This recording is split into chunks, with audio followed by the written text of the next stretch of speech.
বিজেপির মিথ্যে আশ্বাস ও তৃণমূলের দুর্নীতি এবং অত্যাচার ত্যাগ করে মানুষ পরিবর্তন চাইছেন। নকশালবাড়িতে প্রচার শুরু করে মন্তব্য কংগ্রেস প্রার্থী মুনিশ তামাংয়ের।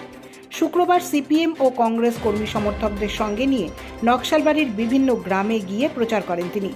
এদিন রথখোলা, বেঙ্গাইজোত, ফুটানি মোড় সহ বিভিন্ন স্থানে প্রচার সারেন মুনিশ তামাং।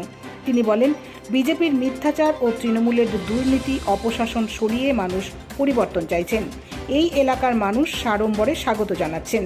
বিজেপি মিথ্যে কথা ছাড়া কিছুই করেনি, পাহাড়ে মিথ্যে আশ্বাস দিয়েছে। আমি উন্নয়ন নিয়ে ভোট প্রার্থনা করছি। বিজেপি ও তৃণমূলকে হারিয়ে জয়ের ব্যাপারে নিশ্চিত মুনিশ তামাং।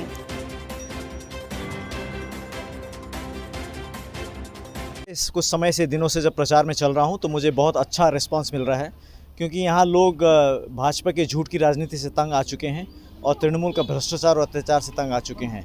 सब एक परिवर्तन चाहते हैं, एक नया विकल्प चाहते हैं। उसी विकल्प को हम लेकर आए हैं। अभी तक जो भी मुद्दा हुआ है केवल नेताओं का मुद्दा या केवल स्लोगन का मुद्दा है, केवल इसमें नारेबाजी है, मगर हम सच में जन के मुद्दों से जुड़कर काम करना चाहते हैं।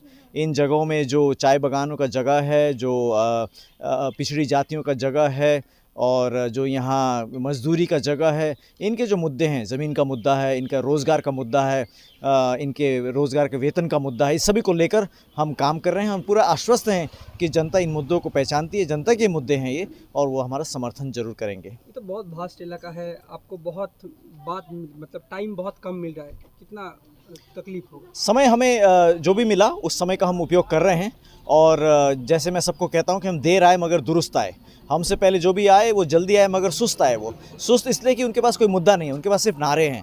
हमारे पास मुद्दा है, जनता के साथ जुड़ने का हमारे पास तरीका है, जनता के साथ जुड़ने का हमारे पास बातें हैं, और जनता हमें अच्छे से एक्सेप्ट कर रही है। उनका रिस्पांस हमें अच्छा मिल रहा है। हम कॉन्फिडेंट हैं कि हम इस बार जीतेंगे दार्जिलिंग को। प्रतिपक्ष किसको भाप रहा है, बीजेपी या? हम दोनों के अगेंस्ट में लड़ रहे हैं। हम दोनों को हराएंगे, दोनों ताकतों को हराएंगे, क्योंकि दोनों जन विरोधी ताकत हैं। उन ताकतों को हराकर जनता का एक मुद्दा को लेकर हम आगे बढ़ेंगे। इस राजनीति को हम आगे बढ़ाएंगे। पहाड़ का जो समस्या है वो तो बार बार देखा जाए बीजेपी बोल रहा है, लेकिन काम में कुछ नहीं हो रहा है। इसको आप क्या नजर? पहाड़ ही नहीं, सब जगह पहाड़, समतल, संपूर्ण दार्जिलिंग में जितने भी वर्ग हैं, जितने भी इकाई हैं, सब जगह, और यहाँ ही नहीं, मैं तो कहता हूँ पूरे देश में भाजपा झूठ बोलती है। सब लोग जान गए कि भाजपा जुमला पार्टी है। वो कहने के लिए कुछ भी कह देगी। आज आपको ये भी कह देगी कि हम स्वर्ग नीचे उतार देंगे, ये भी कहेगी, मगर करने में हकीकत में उन्होंने कुछ भी नहीं किया।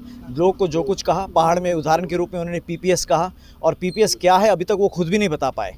उन्होंने जनजाति की बात की, उन्होंने ज़मीन की बात की, उन्होंने बंद चाय बागानों की बात की, सेंट्रल यूनिवर्सिटी लाने की बात की, हॉस्पिटल लाने की बात की, कुछ भी तो उनका नहीं हुआ। तो इसलिए अब जनता ने उनको बहुत समय दे दिया, 15 साल दे दिया, और 15 साल कोई कम नहीं होता। 15 साल में एक युग बीत जाता है।